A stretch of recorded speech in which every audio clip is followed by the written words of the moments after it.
bien dormidos o despiertos. Hoy algunos están en problemas en su corazón porque hoy jugaron o juegan los Tigres, ¿verdad? ¿O no saben? No saben. Bueno, pues algunos paganos se quedaron allá en su casa. Algunos paganos se quedaron. Algunos piensan que no significa nada, pero cuando tengo que decidir entre estar en la iglesia y estar en el partido, ahí hay problemas, porque no tendría por qué decidir. Ya debe estar tomada la decisión, ¿ok? Y no estoy hablando de otras iglesias, estoy hablando de esta, ¿verdad? Otros, si no se congregan hoy, pues que lo vean, que etcétera, etcétera, pero esta iglesia se congrega hoy. Y como cuerpo debemos de congregarnos cada vez que la iglesia se congrega, hermanos. Entonces, bueno, no quiero echar agua fría, ¿verdad? Siempre digo lo que no debo decir. ¿Cómo le haremos para cambiar eso, hermanos? Con el nuevo nacimiento ya lo tengo. ¿Qué será? A ver, ayúdeme. Bueno, Santa Claus me proveyó de un saco, ¿verdad? El muerto era más pequeño, pero es la medida de lo que tengo que enflacar, ¿verdad? Yo tengo un problema que en mi ejercicio, en vez de que me crezcan los tríceps y los bíceps, me crece el bistec. Pero ustedes son culpables. Y por ahí me dio un aroma como a pozole o no sé qué era. Pero mi olfato me dijo 20 minutos y ya sabes, ¿no? Como hermana, y luego la hermana embarazada, ¿verdad? Que Dios les bendiga, hermanos. Bueno, gracias, pastor, por la invitación. Una bendición escuchar al pastor Vélez.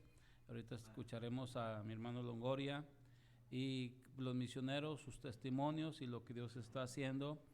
Y una bendición para mí estar en esta iglesia. Es mi segunda vez que estoy aquí. El año pasado no se pudo conciliar las fechas, pero me da gusto estar nuevamente en esta iglesia. Bueno, vamos a Juan 3, hermanos, por favor. Juan capítulo 3, versículo 15 y 16. Gracias, hermano. Aquí se la dejamos a Mo Longoria, yo tengo otra acá. Juan 3, 15 al 17 dice: para que todo aquel que en él cree no se pierda, mas tenga vida eterna. Porque de tal manera amó Dios al mundo, que ha dado a su Hijo unigénito, para que todo aquel que en él cree no se pierda, mas tenga vida eterna. Porque no envió Dios a su Hijo al mundo para condenar. Dice la Biblia, hermanos, que porque de tal manera amó Dios al mundo que ha dado. Vamos a orar. Padre, gracias por este día.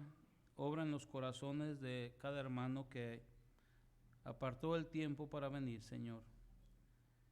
Si, Señor, tu nombre, tu causa se convirtiera en nuestra prioridad, muchas cosas serían diferentes.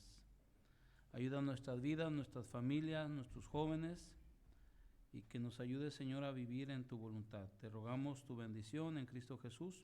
Amén. Si yo pudiera, hermanos, resumir la Biblia, el corazón de la Biblia, el mensaje de la Biblia, en un versículo, yo no dudaría en usar Juan 3:16. Porque de tal manera amó Dios al mundo. Ese versículo resume todo ese plan de Dios para rescatar al hombre, hermanos. Ahí vemos el amor de Dios. Detrás del amor de Dios vemos el odio de Dios al pecado. Porque mientras ama al mundo, odia al pecado, y Cristo muere como culpable, siendo inocente. Es imposible, hermanos, poder cuantificar el amor de Dios. ¿Cómo mides? ¿Cómo cuantificas? ¿Cómo se puede apreciar el hecho de que Dios se haya hecho un hombre, hermanos?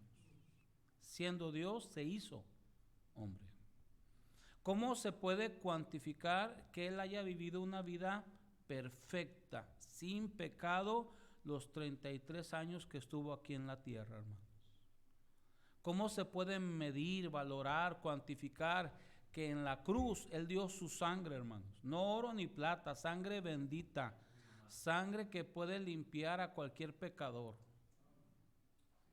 ¿Cómo se puede cuantificar que Él haya vencido la muerte? Haya dejado una tumba vacía, hermanos. ¿Cómo? ¿Y cómo se puede medir, valorar, cuantificar que Él venga por nosotros? O sea, no hay forma, por eso, porque de tal manera, no hay forma medible de decir cuánto es el amor de Dios. Y cuando Él miró al mundo y vio, la verdad, lo que vio no era agradable, hermanos. Él miró hacia el futuro y vio niñas violadas, vio hogares destruidos, trata de blancas, gente muerta por una sobredosis, vio mujeres en las esquinas, hombres vendiendo sus cuerpos. Y lo que vio era horrible. No solamente era horrible, pero todos ellos ofendían a Dios. Y en vez de Dios dar odio y rechazo, dio amor. Y Él quiso salvar al hombre, hermanos. Y yo tengo que decir nuevamente, bendito sea Dios porque Él quiso salvarnos. ¿Qué sería si Él no decide amarnos? Solamente seríamos una fila interminable de millones y millones yendo uno tras otro al infierno eterno, hermanos. Pero Él decidió amarnos. Él vio nuestras vidas, vio la vida del mundo, su idolatría, su inmoralidad, su suciedad, todas sus perversiones, y Dios dijo, yo los quiero, lo que cueste. El costo no era barato, hermanos. Era un costo que no se puede estimar, no se puede valorar. Porque el costo incluía una vida por esas vidas. Y no cualquier vida. Y dice la Biblia que no escatimó ni a su propio hijo. ¿Cuánto tengo que pagar por el borracho? ¿Cuánto tengo que pagar por el homosexual, la lesbiana y el asesino? ¿Cuánto tengo que pagar por el violador? Lo que cueste. Tu hijo. Lo doy. Sin reservas, sin condiciones, sin que el hombre le pudiera dar algo que valiera esto. Él dio lo más valioso, su hijo, hermano. Y no porque él ganaba, él no ganaba. Él quiso hacerlo, hermanos. Salvar al pecador no fue fácil. Fue un gran costo. Y Dios lo pagó. Salvar al hombre significaba que Cristo muriera y el Señor lo hizo. Salvar al hombre significaba que Cristo diera su vida y Él dijo, nadie me la quita, yo de mí mismo la pongo. Él asumió una total responsabilidad dando a su Hijo y Cristo asumió una total responsabilidad dando su vida porque Él quiso salvar al mundo, hermanos. Nada más, por su puro afecto. Y la pregunta es, ¿por qué entonces, hermanos, nos es tan difícil entender que si Dios dio, nosotros debemos dar? Salvar al mundo no es gratis. Salvar al mundo cuesta, hermanos. Y lo que Él quiere es que los que hemos sido salvados y los que hemos recibido ese beneficio por ese pago, hagamos lo mismo. De gracia recibisteis, da de gracia. El Señor nos enfrenta que es congruente que si Él pagó, nosotros debemos pagar. Que si yo recibí gratis, que si a mí no me costó porque alguien más lo pagó, ahora yo debo de pagarlo para que otros reciban gratis. Me es a mí triste y un poquito desilusionador que gente no entienda por qué tiene que dar para que el mundo sea salvo. ¿Y por qué dar? Y piensan que esto de dar es algo material y que es carnal y que nada más nos importa el dinero. Y no entendemos, hermanos, que si no hay finanzas para la obra misionera, el mundo no va a poder ser salvo. Pero que no es una obra espiritual, es una obra de fe, sí. Pero en este mundo las cosas se mueven a través de finanzas. Yo le aseguro que todo lo que se ha hecho en la obra de Dios, en algún momento hubo finanzas. No se puede comprar un terreno sin dinero. No, es que nos lo regalaron. Ok, quien te lo regaló, lo pagó. Pero en algún punto, todos han pagado algo, hermanos. Y lo triste es que los bautistas y los cristianos queremos que el mundo sea salvo, pero que no nos cueste. Que sea salvo, pero que otros lo paguen. Entonces, hermanos, mi mensaje sencillamente tiene que ver por qué dar a misiones. Yo debo dar porque Él dio, hermanos. O sea, no puedo yo hacerme a un lado y lavarme las manos y decir, yo no tengo que dar. Él es la propiciación por nuestros pecados, y no solamente por los nuestros, sino por los de todo el mundo. Gente trabajó, gente Dios usó, y el Señor hizo la manera posible para que fuéramos salvos. Si Él no da a Cristo, nadie tendríamos esperanza, hermanos. Si Él no da a Cristo, estaríamos perdidos, condenados, sin esperanza. Pero bendito sea el Señor, Él dio, hermanos. Y la vida cristiana es dar, porque de tal manera amamos al mundo que ha dado. Si Él dio, ¿quién soy yo para no dar? Yo lo debo. Yo soy deudor. No hay una razón justificable delante de Dios que me haga a mí exento de dar. Hay muchos cristianos que creen que ellos no, ¿yo por qué voy a dar? Y creen, hermanos, que no se tiene que hablar de las finanzas para hacer la obra misionera, pero así es, porque hasta el mundo sabe que con dinero baila el perro o el chango. Los dos, alguien baila, ¿verdad? Hermano, no se puede hacer nada en la vida si no hay feria. Hasta el viene. No hizo nada, ni estaba ahí cuando llegaste a Walmart y de repente, bien cuidadito, viene. Y quiere dinero, ¿verdad? Todo en la vida. Mira, tú ves los templos de los mormones. Híjole, ya voy a entrar a temas que no debo. Los templos de los mormones están first class. Do you understand? Okay. Ellos son primera calidad. ¿Y sabes por qué son primera calidad? Porque le metieron feria. Y muchos de nosotros ni a nuestro templo le queremos meter feria. La casa de Dios, David dijo, por cuanto tengo mi afecto en la casa de Dios. ¿Y dónde está tu afecto?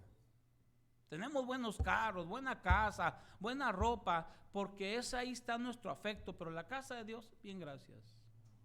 Se pudiera estar cayendo y muchos no harían nada, hermanos. En los sobres de ofrenda debe haber diezmos, debe haber ofrendas, debe haber ofrenda misionera, debe haber protemplo, hermanos. Porque nos interesa, que se pinte, que se arregle, que se que aquello. Hermanos, la obra misionera se mueve con finanzas, hermanos. Y si no somos capaces de invertir en lo nuestro, ¿cómo invertiremos en lo que no es nuestro? Si no somos capaces de invertir donde nos congregamos cada semana, ¿cómo vamos a invertir donde no nos congregamos, hermanos? Entonces, me molesta que los mormones tengan templos bonitos. Claro, tienen un evangelio falso, nunca hay gente, pero los que decimos que tenemos la verdad, somos bien poquiteros, hermanos. Como que eso de, yo adoro a Dios con el canto, gloria al Señor que le canta, pero mire, tenga cuidado, porque si yo le digo a mi esposa, si yo le canto a mi esposa, qué hermosa estás, qué bonita estás, cómo te quiero, y eres la más hermosa, y cuánto me gusta verte, y te amo, y nunca saco, para darle para sus chanclas, para su vestido, para sus necesidades, me va a decir, ¿sabes qué? Deja de amarme tanto. Mejor móchate, cáite, puro wiri wiri. Y así son las iglesias, los cristianos, puro wiri wiri. Le cantamos, decimos que le amamos con el canto, pero nunca le amamos con el dinero. Oh, no, es que yo no debo, usted debe dar. ¿Por qué? Porque Dios dio. Y es una grosería no poner nuestro dinero donde Dios puso a su Hijo. Dios puso a su Hijo por los pecadores y es una grosería no poner nuestro dinero para que los pecadores sean salvos, hermanos. Dice la Biblia que Dios no envió a su Hijo para condenar, sino para salvar, hermanos. Ahora, en segundo lugar, ¿por qué debo dar? Mira 1 Timoteo 2. 1 Timoteo 2:4. Dice la Biblia, el cual quiere que todos los hombres sean salvos y vengan al conocimiento de la verdad. ¿Qué es el deseo de Dios? ¿Qué quiere Dios? Dímelo. ¿Qué quiere? ¿Sí quiere eso? ¿Tú sabes que eso es lo que quiere? ¿Cómo te llamas, joven? Eli. ¿Quiere Dios eso o no quiere eso? Dígamelo con convicción. Hermana, ¿cómo te llamas? Gisela. ¿Quiere Dios eso o no quiere eso? ¿Alguien duda que Dios quiere que el mundo sea salvo? ¿Alguien aquí duda de eso? Todos concluimos que Dios quiere que el mundo sea salvo, ¿no? El rey David una vez dijo, ¿quién me diera agua del pozo de Belén? Y ahí unos jóvenes oyeron, ¿oíste lo que dijo el rey?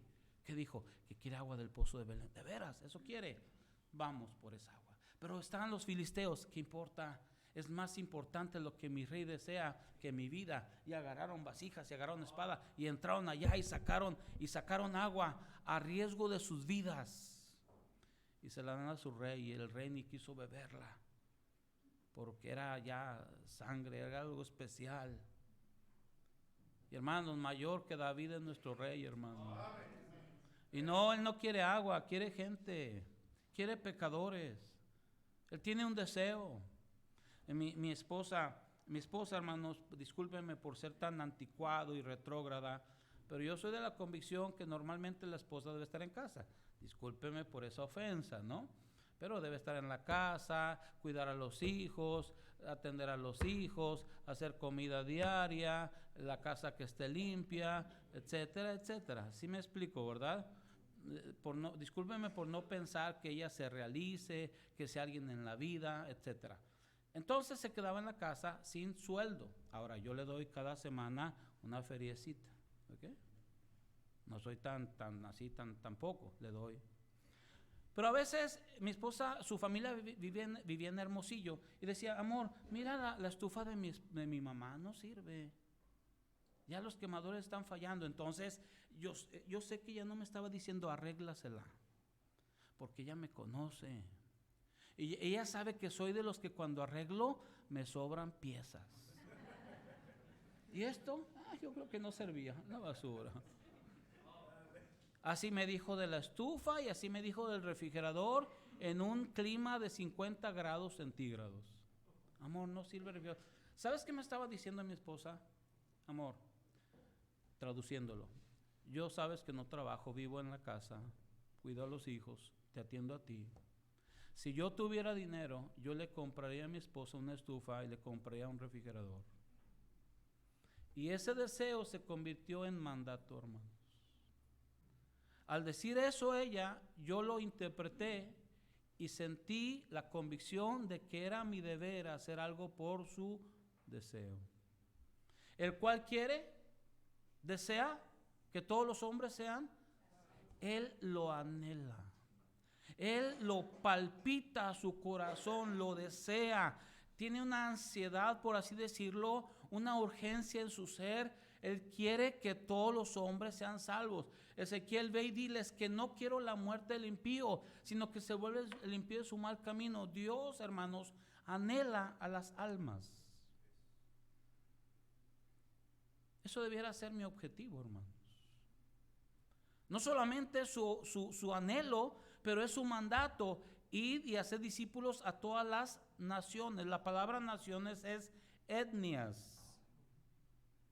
Es decir, yo debo dar para alcanzar el deseo del Señor, el mandato del Señor, el objetivo del Señor. Él no dijo, ay, prediquen cuando quieran y como quieran. Él dijo, llévenlo a todo el mundo y a toda criatura. Este es mi objetivo. Todos vivimos por objetivos. Algunos ya planearon cómo van a gastar el aguinaldo, a dónde se van a ir de vacaciones, o cuando la hija se case, o cuando esto, o cuando aquello. Y hay objetivos, ¿verdad? Hay planes para lograr. Una pregunta. ¿Cuál debiera ser el objetivo de la iglesia, hermano? ¿Hacia dónde se debe de dirigir toda iglesia? ¿Hacia dónde? ¿Cuál debería ser el objetivo de cada pastor, hermanos? De cada cabeza del hogar que reconoce que ha sido salvo y tiene la bendición de tener a su esposa y a sus hijos salvos. ¿Cuál debería ser el objetivo, hermanos? Si yo fui su objetivo, entonces, no solamente, hermanos, debo de entender que yo fui su objetivo, pero Él quiere que todos sean salvos y yo debo de vivir por su objetivo. Por eso Pablo dijo, yo ya morí, yo soy un esclavo. Yo ya no tengo planes, no tengo voluntad, no tengo proyectos. Mi vida es lo que Él quiere, lo que Él desea. Esa es mi vida y a eso me voy a dedicar. Soy un esclavo de Jesucristo. Él dijo, mis objetivos los tiré a la basura. Mis proyectos los tiré a la basura. Ahora mi proyecto es hacer su proyecto. Mi objetivo es hacer su objetivo. Y el problema de muchos de nosotros es que hemos hecho una decisión a la inversa. Hemos tirado a la basura el objetivo del Señor. Y vivimos para nuestros objetivos. Pregunto, ¿cuál es el objetivo del Señor? Él quiere que todos los hombres sean. ¿Cuál debería ser tu objetivo? Varones de hogar, ¿cuál debería ser tu objetivo? Jóvenes, ¿cuál debe ser su objetivo? En México hay 56 pueblos étnicos, más o menos unos 20 millones de personas o más. Esos 56 pueblos étnicos, más aparte los menonitas, más un grupo de negritos, más los húngaros que andan por todos lados. Esos 56 hacen más de 300 variantes de idioma, más de 350. Cuando Dios dijo, id y hacer discípulos a todas las naciones, Él estaba diciendo, id y hacer discípulos a todas las etnias. Porque los tarahumaras no son igual a los lacandones. Hablan diferente, tienen idiosincrasia diferente, pero los dos pueden tener vida eterna si escuchan el Evangelio. El trabajo de la iglesia es hacer accesible el Evangelio tanto al tarahumara como al lacandón y dárselo en su idioma, dárselo comprensible. Pero pensamos en México, ya hay una familia misionera en la India, ya. ¿Sabes cuántos hay ahí de habitantes? Más de 1,400 millones de personas. Ahí hay más de 1,680 idiomas diferentes, hermanos. Más aparte son 70 castas, donde los brahmanes, que es la casta superior, y los intocables, que es la casta inferior. Es imposible que un brahman escuche el evangelio de parte de un intocable, porque él no es nada. Para alcanzar un brahman se tendría que convertir un brahman. Pero ya hay una familia misionera. Eso no es nada, hermanos. No es nada. La verdad es que estamos lejos del objetivo. Hay más de 3,000 idiomas sin un versículo. Hay más de 22,000 pueblos étnicos. No tenemos misioneros en cada país. A ver qué pasa. Alá y se va. Y al año que entra, alá y se va. No hay proyecto, no hay objetivo, no hay algo que nos impulse y nos fuerce a trabajar, hermanos. La vamos pasando, no. Nos debe de impulsar algo que nos rete, que nos haga buscar a Dios, que nos haga dar pasos de fe, hermanos. Porque hay un objetivo que alcanzar. Debo de dar para alcanzar el objetivo de Dios. Número 3, ¿por qué debo dar? Debo dar, hermanos, para que otros hagan la obra que yo no puedo hacer. El Señor entiende que esta iglesia no puede ir a todo el mundo, pero sabe que esta iglesia puede tener participación en todo el mundo. El Señor le dijo a la iglesia en Antioquía en Hechos 13, discúlpenme que no los llevo a buscar, lo digo de memoria, ¿verdad? Apartadme a Bernabé y a Saulo a la obra que los he llamado. Dice que la iglesia, ahí estaban ministrando al Señor y ayunando, y el Espíritu Santo dijo. ¿Quién dijo? El Espíritu Santo. Es Dios quien obra en corazones para apartarlos para que vayan donde no podemos ir. Entonces yo debo dar para que ellos vayan a donde yo no puedo ir, hermanos. Para que ellos hagan lo que yo no puedo hacer. Yo puedo hablar a gente aquí y deberías de hablar a gente aquí. Pero tú no puedes hablar a la gente en Panamá o a la gente en, se me fue el nombre, Noruega o a la gente en Italia. Tú no puedes hacerlo. La iglesia en misión puede alcanzar a la gente de misión, pero no a la gente de aquí. Es obvio, es lógico que si yo no puedo y otros pueden, entonces vamos a asociarnos para que hagan lo que yo no puedo hacer. En nuestra iglesia apoyamos, no sé, unos 180 misioneros. Se aumentaron más esta conferencia. Cada año aumentamos 10, 15 misioneros con la gracia de Dios. Y recibimos cartas de muchos lugares de gente siendo salva en lugares que jamás visitaremos, hermanos. Pero somos socios, pastor. Ellos van, nosotros los financiamos, les ayudamos. Oramos por ellos y es una obra en sociedad. Ellos haciendo lo que yo no puedo hacer y entonces los apoyamos para que hagan esa obra que yo no puedo hacer. Si no hay misioneros, el mundo paga las consecuencias. Mi yerno y mi hija están ahorita en los preparativos para irse a Italia. Ya estuvo allá mi yerno 2 meses, ya rentó su departamento. En 2, 3 semanas se la lleva para allá, se lleva a los nietos. Y tiene que ser así, hermanos. Ellos tienen que ir a un lugar y van a ir a ese lugar y tenemos que apoyarlos porque nosotros no podemos ir a ese lugar. Ahora, hay mucha gente que dice, no, pero ellos van porque quieren. Hermano, usted no ha entendido nada. Que trabajen, hermano, menos ha entendido. Así fue el plan de Dios. ¿Cómo irán si no hay quien les predique? Gente yendo. ¿Y cómo predicarán si no fueren enviados? Iglesias enviando. Mi hija Sarita, qué ocurrente mi hija, va a Italia y la ocurrente, lo repito, se le ocurrió la ocurrencia de querer hacer pipí. Mi hija, por favor, ¿cómo se te ocurre en Roma, allá en Italia, o esos lugares de Italia, hacer pipí? Porque tuvo que pagar 5 euros por hacer pipí. Mejor pañal. O que se reviente la tripa, pero ¿cómo? 5 euros. Así es la vida allá, hermanos. Y nosotros somos tan de vista tan corta que no entendemos que nuestro dinero es la conexión, aparte de la oración, para que misioneros hagan lo que no podemos hacer nosotros. Debemos asociarnos con ellos. Número 4, ¿por qué debo dar para misiones, hermanos? Debo dar para misiones porque Dios nos alcanzó y Él quiere que hagamos lo mismo, hermanos. Mira, aquí en México teníamos una religión que nos condenó, hermanos, la verdad. Discúlpeme, visitante, usted estudie la historia, no cierre los ojos, abra su corazón a la verdad, pero nos vino una religión que nos hizo cambiar nuestros ídolos por otros ídolos. Mira, ese no se llama así, se llama San Martín de Porres. Ese no se llama así, se llama San Jorge Bendito.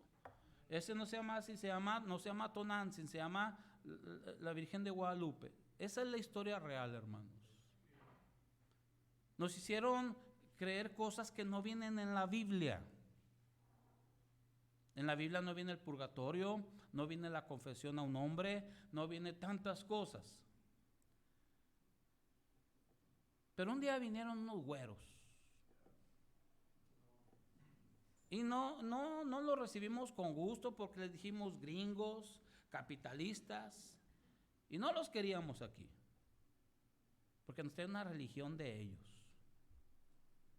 Y esos gringos amaron a México, sufrieron en México, criaron a sus hijos en México, se casaron hasta con mexicanos y mexicanas. Y la luz empezó a brillar en México, hermanos. Gracias a Dios, porque Dios usó a los americanos, hermanos. Nos trajeron la palabra, nos trajeron el evangelio, nos trajeron lo que la Biblia dice, no una religión de hombres, sino lo que la Biblia dice. ¿Qué dice la Biblia? Que solo en Cristo hay salvación, hermano. Y Dios empezó a cambiar a nuestro país. Vinieron de lejanas tierras, aprendieron a comer nuestro chile. Muchos de ellos ya están corrompidos, comen chile. Yo escucho a la familia Sloan. La primera vez que conocí a Felipe Sloan, lo conocí en Arlington, Texas, Pastor Vélez. Y yo escucho a alguien cantando con guitarra. Estaba cantando, ¿qué será? ¿Qué será? ¿Qué será? ¿Qué será?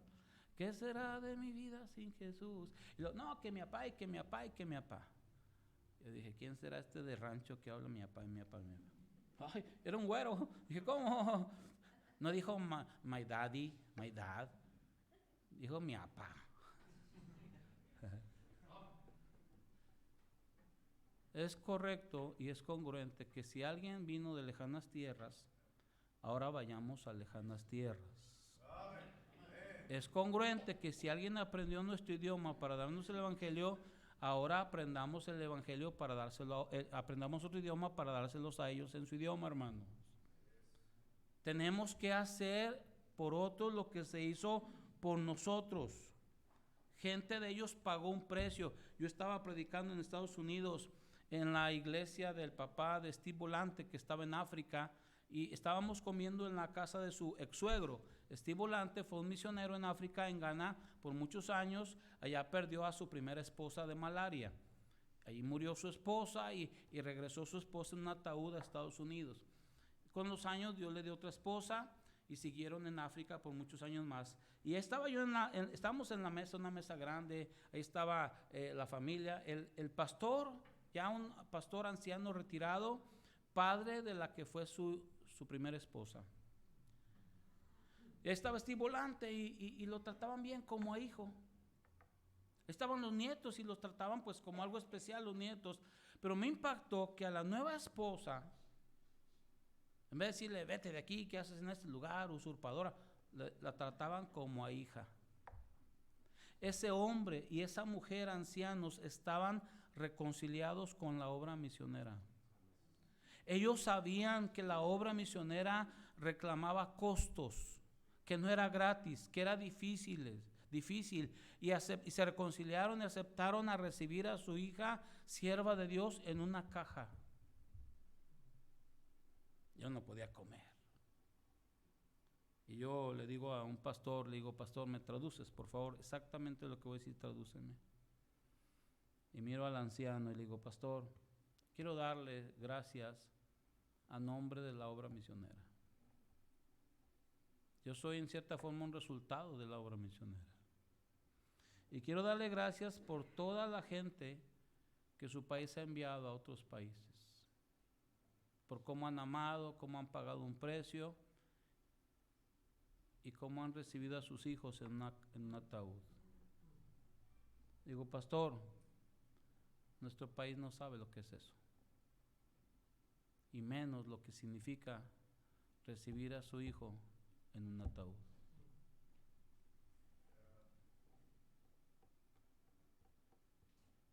No es fácil. Tenemos que entender que la obra misionera cuesta, pero debemos estar dispuestos a hacer por otros lo que se hizo por nosotros. Y quizá ese es el problema, que no queremos que nos cueste. Mire, nos cuesta cosas tan básicas como consagrarnos. como ser fieles, como honrar a Dios con mi dinero, con mis ofrendas. Me cuesta con cosas básicas como orar por la obra misionera, enseñar a mi familia amor por la obra misionera. Papás, ¿cómo crees que le va a surgir a tus hijos un algo por la obra misionera? Nada más por la nada. Tú eres el principal de transmitirles eso. Sí, de aquí pueden ayudarte, pero el principal eres tú, hermano. Yo me acuerdo, mi hija Sarita, a mí yo no me entero de muchas cosas, pero alguien me mandó un video una vez, Pastor Benjamín, de mi hija Sarita dando testimonio, la que está casada con Fernando, misioneros a Italia, y en ese video la pasaron a dar un testimonio y dijo algo así. Normalmente yo no doy testimonios, pero bueno, agradezco que me invitaron y quiero decir que agradezco a Dios porque yo conocí la obra misionera en mi casa. Y yo creí que la obra misionera era normal. Mi papá hizo unos libritos, unas agendas chiquitas de misiones, donde cada día había un país para orar o un pueblo indígena. Y orábamos, yo sin saber de esos países orábamos. Y yo creí que eso era normal. Y cuando ya crecí, me casé con un misionero, me doy cuenta que no es normal. Y yo les aseguro, hermanos, se los aseguro, que en muchas familias cristianas nunca hay un tema misionero durante el año.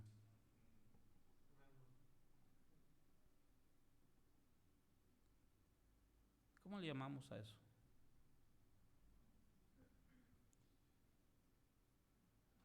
Es congruente hacer lo mismo, hermanos. No hacer por otros lo que se hizo por nosotros es una actitud ingrata. Y la mayoría de los cristianos mexicanos somos muy ingratos. Oh, Dios me salvó, gloria al Señor. Los demás que se vayan al infierno. Oh, yo nunca diría así. No, no lo diríamos, no somos torpes para decirlo, pero esa es nuestra actitud real, hermanos. ¿Por qué debo dar? Porque si no tienen el evangelio, las buenas nuevas se van a perder para siempre, hermanos. Las buenas nuevas dejan de ser buenas nuevas cuando no llegan. Y las buenas nuevas dejan de ser buenas nuevas cuando no llegan a tiempo, hermanos. Qué tragedia que muchos van a saber que Dios los amó allá en la eternidad después de esta vida, hermanos. Van a morir y se van a dar cuenta que había sido pagado un precio bendito por sus almas, pero no supieron. Si no hubiera nada, está bien, se entiende, pero cuando hay y no lo tienes.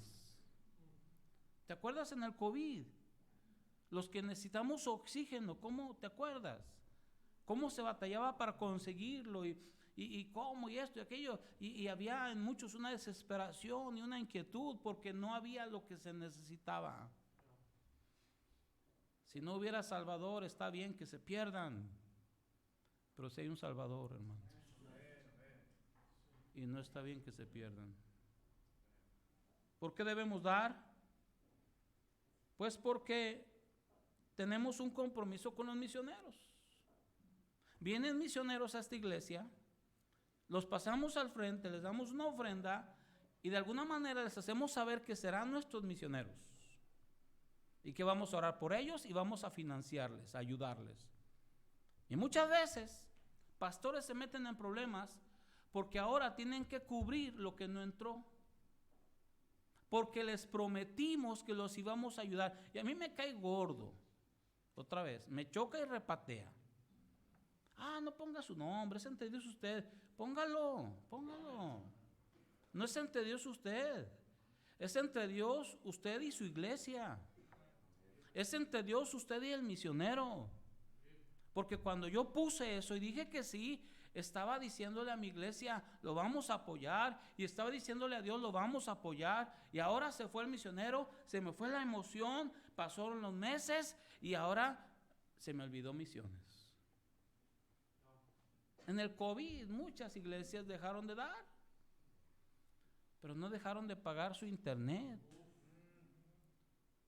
Su celular tenía saldo. Compraron iPads nuevos. computadoras nuevas, porque hay que estudiar y trabajar en casa. Pero para misiones no había, hermanos. Yo debo dar porque tengo un compromiso con los misioneros. Si no van a hacer un compromiso, mejor no reciban misioneros. Si están aquí, hermanos. No que les digamos y al final sean puras mentiras. Oh, la iglesia va a tratar de cumplir, el pastor va a tratar de cumplir. ¿Y tú? No puedo yo, hermano, ser así como que yo me lavo las manos, al cabo nadie vio, nadie supo. Y hay un compromiso, hermanos, y tenemos que hacerlo. Oh, yo no pienso igual. Si tu hijo fuera el misionero, pensarías igual. Si tú te fueras, pensarías igual. ¿Por qué debemos dar dos cosas y termino? Porque Dios nos ha bendecido tanto, hermanos. Segunda a los Corintios 8:9 dice, porque ya conocéis la gracia de nuestro Señor Jesucristo, que por amor a vosotros se hizo pobre siendo rico, para que vosotros con su pobreza fueseis enriquecidos. ¿Qué ha hecho el Señor? Nos ha enriquecido, nos ha bendecido. Tú eres un bendecido, ¿sí o no? Creo que es buena noticia ser salvos, ¿o qué piensas? Es buena noticia ser hijo de Dios, ¿no? ¿Cómo se te sentiría ser hijo de Carlos Slim? Ay, a ver cuándo se muere, ¿no? De Bill Gates, una buena herencia. Hermanos, mejores noticias. Nuestro Padre es el dueño de todo, ¿eh? Es buena noticia, eres un bendecido, ¿no? Yo no digo que tengas la mejor casa, ni el mejor carro, ni la mejor ropa, pero eres un bendecido, ¿no? Ponga rostro de bendecido. ¿Bendecidos en qué? En todo. Espiritualmente, gloria al Señor, tenemos vida eterna, perdonados. ¿Cuánto podría pagarse por el perdón de todos los pecados, hermano? No hay dinero. Bendecido con la palabra. Yo tengo una palabra que muchos no tienen, hermanos. Mucha gente no ha leído ni un solo versículo en toda su vida. Bendecidos con iglesia, bendecidos con una familia en la fe, bendecidos económicamente. ¿O no es cierto? ¿En verdad le fue tan mal en el COVID? No, todos comimos, hermanos. Se vaciaron las tiendas. Walmart. En Estados Unidos se acabó el papel de baño, ¿se acuerdan? Yo dije, pues si era COVID, no diarrea, ¿por qué? ¿No? Y aquí igual. Pero comimos, hermanos. Nuestro problema no es de falta, es de sobra. Por eso el diabetes, los triglicéridos, ¿no? El colesterol, los kilitos, las Michelin. ¿No saben qué es Michelin, verdad? Son las llantas. Ay, Señor. No me digas que tú no eres un bendecido, eres un bendecido. Y actuar como no bendecido es ofender a Dios, hermanos. Tratar de hacerle creer que no tienes y que tú no puedes, mira, es más respetuoso para Dios que tú le digas, Señor, la verdad no me importa y no quiero dar, a que le trates de hacer creer que no tenemos. Porque ¿sabes quién es el que nos da y nos bendice? Él. ¿Tú crees que Él sabe o no sabe? Y por último, ¿por qué debo dar? Mira, 2 Corintios 9:15. 2 Corintios 9:15. Y terminamos. Leamos todos juntos el versículo 15, hermanos. Dice la Biblia, todos juntos. Gracias a Dios por su don inefable. Una vez más, gracias a Dios por su don. Después de que el apóstol Pablo usó 2 capítulos para hablar sobre principios de ofrendar, de cómo dar, él estaba retando a la iglesia de Corinto a ser generosa y principios de dar para los hermanos en Jerusalén. Termina sus 2 capítulos diciendo, gracias a Dios por su don inefable. Él está diciendo, mira, no pongas pretextos o excusas para ser generoso, porque Él nos puso la muestra, hermanos. Él no te va a pedir lo que Él no haya dado. Y por cierto, su ofrenda de Él Es de tal magnitud su ofrenda que ni la puedo explicar. La palabra inefable es una palabra que se usa cuando no hay suficientes adjetivos para calificar algo. Y ni en el inglés, y ni en el español, ni en ningún idioma hay suficientes adjetivos para decir qué clase de ofrenda es, de don es.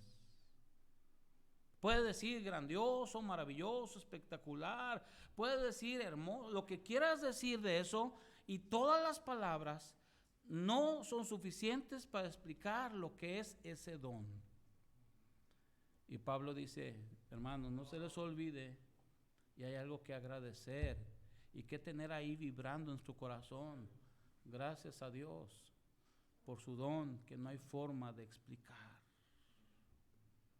Ese don que nos cambió la vida aquí y nos cambió la vida por los siglos de los siglos de los siglos.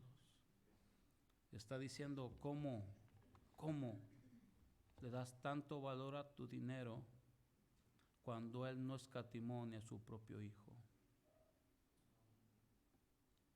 Oh, pues que des tu hijo lo entiendo, pero que me pidas mi dinero, esa es una grosería, hermanos. Porque por mucho que demos, jamás, nunca, ni cerquita será comparado a lo que Él dio. Todos debemos dar. No hay, dame una razón real que te justifique delante de Dios por qué no dar para la obra misionera. Dame solo una. Dame solo una. Vamos a orar. Padre, gracias, Señor, por tu palabra. Gracias por el don inefable. Gracias porque a pesar del costo para salvar nuestras almas, no lo negaste. Gracias por pagar el costo por la salvación de mi alma. Pero ayúdame a estar consciente que no solamente fue el pago por mi alma, sino fue el pago por todas las almas. Por eso es un don inefable. Una ofrenda que alcanzó a cubrir a cualquiera que quiera, que está al alcance del que venga a Cristo y que Él no rechaza a nadie. Ayúdanos, Padre, para cambiar nuestras ideas y conceptos respecto al dar para la obra misionera y ser partícipes y generosos en este asunto de la extensión de tu reino. Ayúdanos y bendice a mi hermano Longoria. Úsale y obra en lo que resta del servicio. En Cristo Jesús. Amén. Gracias, hermanos. Gracias, pastor.